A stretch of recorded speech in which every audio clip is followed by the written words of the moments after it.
The smell of industrial bleach could never quite mask the stench of a cover-up. When heavily armed detectives shoved a night shift nurse out of her own emergency room to deal with a suspect, they assumed she was nobody. Within a day, she dismantled their entire department.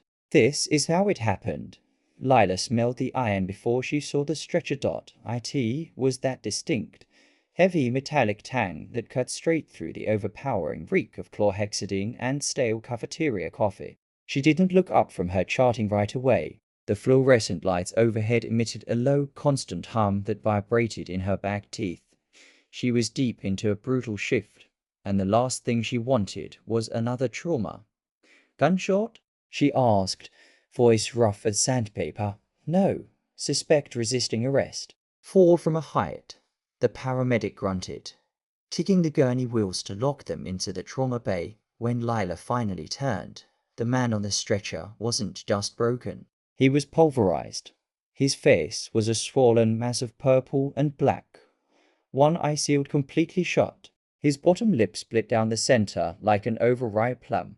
He wore a shredded grey hoodie soaked through with dark, sticky blood that had already begun clotting into thick clumps. But what caught her eye wasn't the blood. It was the heavy steel handcuffs binding his left wrist to the metal railing of the gurney. The skin around the cuff was rubbed raw, weeping clear fluid. Before she could reach for trauma shears to cut away the ruined hoodie, the bay doors burst open again. Two men walked in, bringing the bitter smell of cheap cigarettes and cold night air with them. The first was a Detective Alder Heavisett, wearing a leather jacket that creaked with every step. His badge hung from his belt, a dull silver shield catching the harsh overhead light. Detective Harlan. Lila knew the type. He walked into the sterile trauma bay like he owned the linoleum beneath his boots. The second was a younger officer in uniform. Officer Brennan looked like he hadn't slept in days.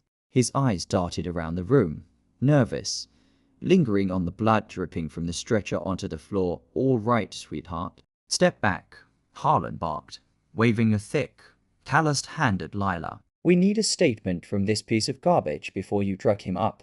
Lila didn't move. She hated the word sweetheart. She hated it even more coming from a man who smelled like stale ash and cheap cologne. She glanced down at the monitor. The patient's heart rate was fluttering erratically at 140 beats per minute. His blood pressure was tanking. "He's not giving you a statement," Lila said, her voice flat, stripped of any cinematic heroism. She wasn't trying to save the world. She was trying to stop a man from bleeding out onto her clean floor. "He's going into hypovolemic shock. Move." Harlan didn't budge. He stepped closer, his broad chest invading her personal space. The scent of him was overwhelming now. "You don't understand, nurse. This is an active investigation. He assaulted an officer. He talks now. He's unconscious." Lila snapped. The words slipped out before her exhausted mind could filter them. Silence dropped over the trauma bay, heavy and suffocating. The only sound was the erratic beep of the telemetry monitor. Brennan shifted his weight, boots squeaking against the tile. Harlan's face flushed a deep, mottled red. He reached out and grabbed Lila by the upper arm, his grip far too tight, thick fingers biting into her bicep through her thin scrub top. "Listen to me, you glorified bedpan cleaner." Lila didn't think. She reacted on pure exhausted instinct. She shoved her clipboard hard into his chest, breaking his grip. "Don't touch me," she hissed, her heart suddenly hammering against her ribs. "Assault." Harlan roared, spinning toward Brennan. "You saw that she assaulted an officer. Within seconds." The chaotic hum of the ground to a halt. The spineless night administrator, a man named Caldwell, whose primary skill was avoiding lawsuits, came scurrying down the hall. His cheap suit rustled as he took in the scene. The furious detective, the bleeding patient, and Lila standing her ground with her fists clenched so tightly her fingernails dug into her palms. Harlan didn't miss a beat. He flashed his badge right in Caldwell's face. "This nurse just physically interfered with the police investigation and assaulted me. I want her out now. I'm arresting her and locking this whole ward down." Caldwell went pale. He didn't look at Lila. He looked at her shoes. "Lila," he stammered, voice trembling. "Punch out." Go home. You're suspended, pending an HR review. Are you kidding me? Lila's voice cracked. The injustice burned like ash in her mouth. Caldwell, look at the patient. He's crashing. Security will escort you out, Caldwell whispered, turning his back on her. Two hospital security guardsmen Lila usually shared leftover donuts with awkwardly approached her. The humiliation hit suddenly and suffocatingly. Her face burned. She stripped off her blue nitrile gloves and threw them onto the counter with a wet smack. She didn't look back at Harlan, but she could feel his smug. Victoria's grin burning between her shoulder blades. As she was marched down the long, brightly lit corridor toward the exit, the cold reality sank in. She had no savings. She lived paycheck to paycheck. She needed this job. She walked out into the freezing parking lot. The automatic sliding dust hissing shot behind her, cutting her off from the world she knew. The night air hit her lungs like glass. She was out. Lila's car was a 10-year-old sedan that perpetually smelled of wet dog and old French fries. The heater didn't work until she'd been driving for at least 10 minutes. So she sat in the driver's seat, breath pluming in the freezing air, hands gripping the cracked leather steering wheel until her knuckles turned white. She was shaking. It wasn't just the cold. It was the adrenaline draining from her system, leaving behind a toxic sludge of anger and helplessness. The streetlights overhead cast long, sickly yellow shadows across the cracked asphalt of the hospital parking lot. She turned the key. The engine sputtered, then caught with a pathetic rattle as she pulled out onto the empty street. Her mind kept looping back to the trauma bay, the blinding lights, the smell of copper, Harlan's heavy hand on her arm. She lived in a cramped second-floor apartment over a dry cleaner. The faint chemical smell of perchloroethylene seeped through the floorboards day and night. She unlocked her door, the deadbolt clicking loudly in the dead silence. She didn't turn on the lights. She just dropped her keys into the ceramic bowl by the door with a loud clatter, walked into the kitchen, and poured herself a glass of tap water. She drank it in one long gulp. The water was lukewarm and tasted heavily of chlorine. She went into her bedroom, stripped of her scrubs, and threw them into the hamper. She stood in the hot shower until her skin turned pink, trying to wash the smell of the hospital and Harlan's cheap cologne of her. But her brain refused to shut down. She kept seeing the patient on the stretcher, the blood, the bruises. Something was wrong. Lila wrapped herself in a scratchy towel and sat on the edge of her unmade bed. She squeezed her eyes shut, replaying the chaotic minutes in the trauma bay. She was a triage nurse. Her brain was trained to catalog details in fractions of a second. Airway, breathing, circulation, skin temperature, mechanism of injury. Harlan and the paramedics had claimed the suspect fell from a height while resisting arrest. They said they had chased him through an alley behind a warehouse, just minutes before bringing him in.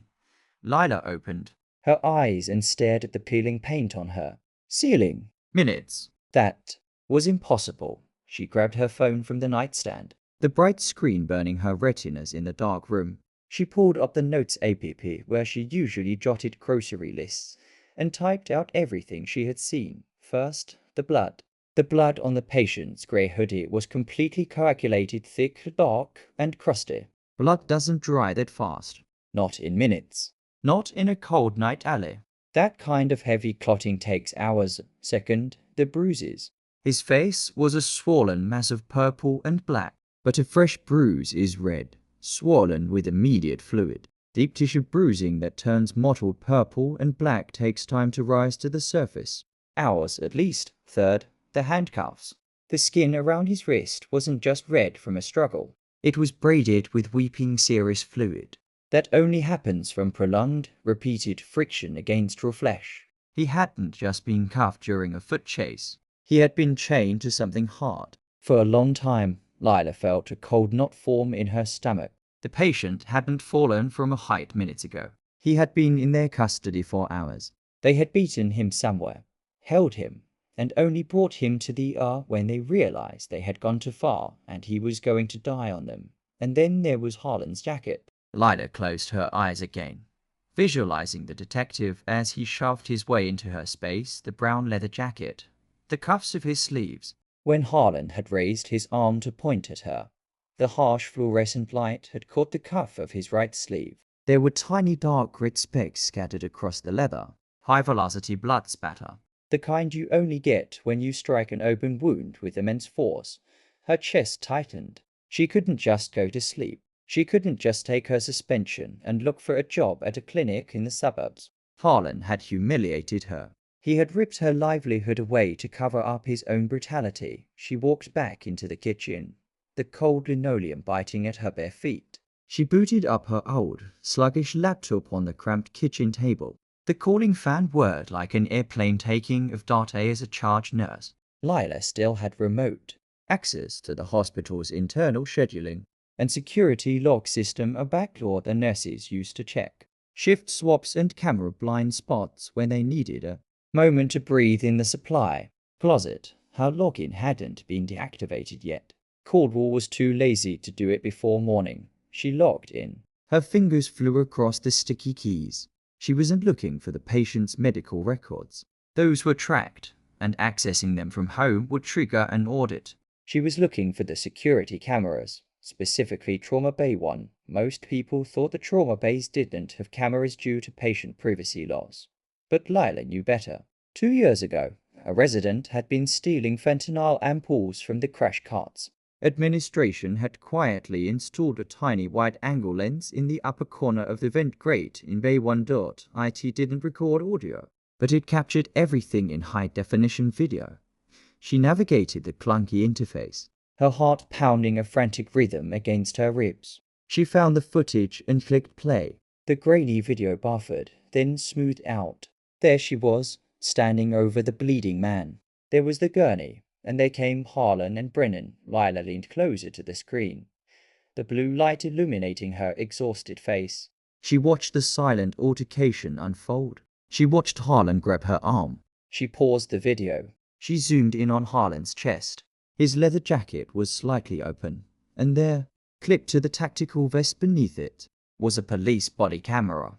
Harlan had claimed loudly in the hallway that their cameras had been smashed during the suspect's fall. But right there on the high-definition hospital feed, the body camera was clearly visible, and the tiny LED light on the top of the device wasn't dead. It was flashing red. He was recording the whole time. Lila sat back in her creaky wooden chair. A slow, dark smile crept onto her face, cracking the dried tears on her cheeks. They thought they had buried the problem by kicking her out, but they had just handed her the shovel. As dawn broke, painting the sky over the city the color of a dirty, bruised peach, Lila hadn't slept. Her eyes burned with every blink. She sat at her kitchen table, a half-empty mug of black coffee gone cold beside her laptop. On the screen was the paused security footage. Next to it, a printed screenshot. In the grainy, pixelated printout, the red LED on Harlan's chest was undeniable. She knew she couldn't take this to internal affairs. The precinct was a boys' club, an ecosystem of feathers and silence. If she handed over a printed screenshot to a desk sergeant, it would be fed into a shredder before she made it back to her car. She needed the raw video file, and there was only one person who had access to it, who might just be terrified enough to break. Shift change for the night patrol had just passed. A handful of cruisers usually clustered in the parking lot of the Brass Kettle, a dilapidated diner a few blocks from the precinct. It smelled perpetually of burnt toast, stale grease, and industrial floor cleaner. Lila pulled her ancient sedan into a space across the street. Her hands were shaking. It wasn't bravery coursing through her veins. It was a potent, nauseating cocktail of caffeine, adrenaline, and pure dread. She watched the diner's glass doors. Soon, Officer Brennan walked in. He was alone. No Harlan. Brennan looked worse than he had in the Trauma Bay. His shoulders were slumped, his uniform wrinkled, and his face held the grey, sunken look of a man carrying a corpse on his back. He slid into a back booth, running a hand over his short-cropped hair, staring blankly at the laminated menu. Lila got out of her car. The morning air was bitterly cold, biting through her thin wood coat. The bell above the diner door jingled cheerfully as she walked, in a sharp contrast to the heavy silence in her chest. She walked straight to his booth and slid into the vinyl seat across from him. The red leather was cracked, repaired with strips of peeling duct tape. Brennan jumped, his hand instinctively dropping toward his duty belt before his bloodshot eyes recognized her. His jaw tightened. "What the hell are you doing here?" he hissed, leaning forward. His breath smelled of stale peppermint and stomach acid. "You can't be here. If Harlan sees you, Harlan isn't here," Lila interrupted. Her voice was much steadier than her hands, which she kept hidden under the table, gripping her own thighs. "But I am. And we need to talk about the man you brought into my... There's nothing to talk about. You're suspended." "It's over." Brennan looked out the window, his knee bouncing frantically under the table, rattling the silverware. The blood on his hoodie was coagulated. "Brennan," Lila said, keeping her tone conversational, almost clinical. "It was crusted thick. He did in 4 minutes before you brought him in. You had him for hours." Brennan swallowed hard. His Adam's apple popped. "You don't know what you're talking about. And the bruises?" She pressed on, ignoring his weak denial. "Deep tissue pulling. That takes time he spent chained to something while Harlan beat him half to death. I saw the serous fluid weeping from the handcuff abrasions. I saw the high-velocity blood spatter on Harlan's leather jacket." "Shut up," Brennan whispered, panic flaring in his eyes. He looked around the diner. An older waitress was wiping down the counter, paying them no mind. "You're a nurse, not a detective." "You can't prove a damn thing." Lila slowly reached into her coat pocket. She pulled out the folded printout and slid it across the sticky table. It stopped against the base of the plastic napkin dispenser.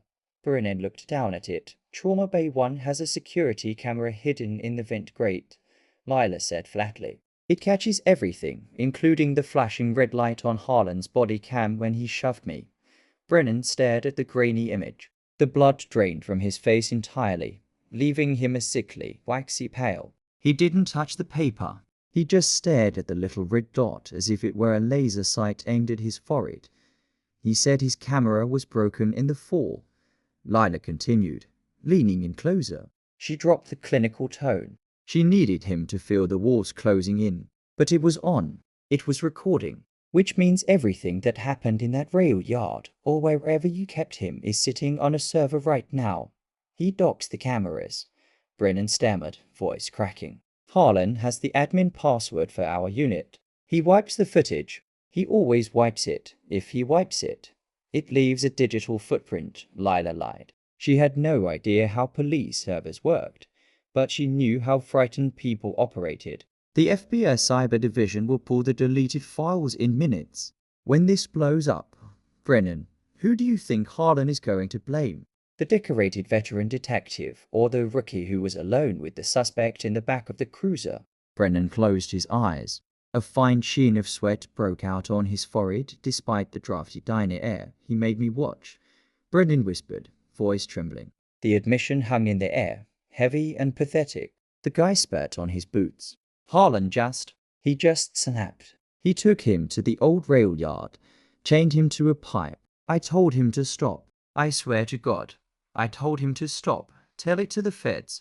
Brennan, Lila didn't offer sympathy. She was thinking of the man suffocating on his own blood in her arm. "I'm going to the federal prosecutor's office. I have the hospital footage. I have my medical documentation. I am going to burn Harlan to the ground." She leaned back, the vinyl squeaking against her coat. "But you have a choice. You can be the rookie who got framed for a murder, or you can be the whistleblower who handed them the raw body cam file before Harlan could delete it." Brennan opened his eyes. He looked at her, truly looked at her, seeing the absolute jagged exhaustion in her posture. "He docks the cameras soon," Brennan said, voice barely a breath. "If I pull the raw file onto a flash drive before he logs in, then you bring it to me," Lila said. She grabbed a pen from her purse, scrawled her apartment address on the back of the printout, and pushed it back toward him. "1 hour, Brennan, or I go to the feds with just my piece, and I let them tear you apart." She stood up, knees aching. She didn't look back as she walked out into the freezing morning. Lila spent the next hour pacing the narrow hallway of her apartment. The chemical smell of the dry cleaner below had never been stronger, clinging to the back of her throat. Every creak of the floorboards, Every distant siren made her stomach violently contract. She debated throwing up in the bathroom sink, but decided she didn't have the energy to clean it afterward. At last, a heavy, hesitant knock sounded at her door. She unlocked the deadbolt. Brennan stood in the dim hallway. He wasn't wearing his uniform jacket anymore, just a plain grey hoodie that made him look like a tired college kid. He didn't say a word. He reached into his pocket, pulled out the cheap plastic promotional USB drive, and held it out. Lila took it. The plastic was warm from his hand. "I'm resigning today," Brennan said quietly, eyes fixed on her scuffed sneakers. "I can't be a part of this anymore. Just don't tell them I gave it to you." He turned and walked down the stairs, footsteps heavy and defeated. Lila locked the door. She walked to her laptop, plugged the drive in, and clicked the single video file. She didn't want to watch it, but she needed to verify it was real. The video opened. It was a chaotic first-person perspective in a dark concrete space. The audio was horrifyingly crisp, the heavy, wet thud of a steel baton hitting ribs, the desperate gurgling pleas of the man chained to the pipe, and Harlan's voice calm, almost bored counting his swings. "That's 4. You want to go for 8. Lila slammed the laptop shut. Her hands were shaking so violently she knocked her cold coffee mug off the table. It shattered against the linoleum, dark liquid splatting across the baseboards. She didn't clean it up. She shoved the laptop into her bag, grabbed her coat, and left. She didn't go to the FBI. She knew bureaucracy moved too slowly. A federal prosecutor might take months to build a case, quietly suspending Harlan with pay while they interviewed witnesses. She didn't have months. She didn't have a job. She needed a bomb. She drove to the downtown offices of the Tribune. Julian Hale was an investigative reporter Lila had met years earlier, back when he was sniffing around a story about Medicare fraud at the hospital. He was cynical, perpetually under-caffeinated, and hated the police department's public relations spin more than anyone in the city. The newsroom was a chaotic grid of cubicles that smelled of ozone from the massive printers and stale Chinese takeout. Hale looked up from his messy desk as Lila approached. He didn't recognize her at first. "Julian," she said, voice steady. She dropped the plastic USB drive directly onto his keyboard. "You're going to want to clear your front page." He raised an eyebrow, picking up the drive. "Who are you?" "I'm the triage nurse they suspended last night. The guy the police brought in didn't fall. They beat him in a rail yard." "That drive is the unedited body cam footage." Hale's posture changed instantly. The lazy cynicism vanished, replaced by the sharp, predatory focus of a journalist who had just caught the scent of blood. He plugged the drive in. He put on his headphones. Lila watched his face. She watched the way his jaw slackened, then clamped shut. She watched the color drain from his cheeks when he pulled the headphones off a few minutes later. His hands were trembling almost as much as hers. "I need to verify this is Harlan," Hale said, voice completely stripped of its usual sarcasm. "It's Harlan," Lila said. "Release it." They published the story online that afternoon. They didn't just write an article. Hale embedded the raw video directly at the top of the page, blurring the victim's face, but leaving the audio entirely intact. The fallout wasn't an explosion. It was an avalanche. By mid-afternoon, Lila's phone started ringing. It was an unknown number. She let it go to voicemail. Minutes later, it rang again. She answered it, putting it on speaker as she sat on her unmade bed, staring at the peeling ceiling. "Lila," the voice stammered. It was Caldwell, the hospital administrator. He sounded as if he was suffocating. "Lila, please tell me you didn't give the press that video."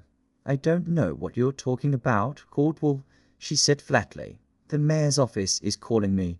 The precinct is surrounded by news vans.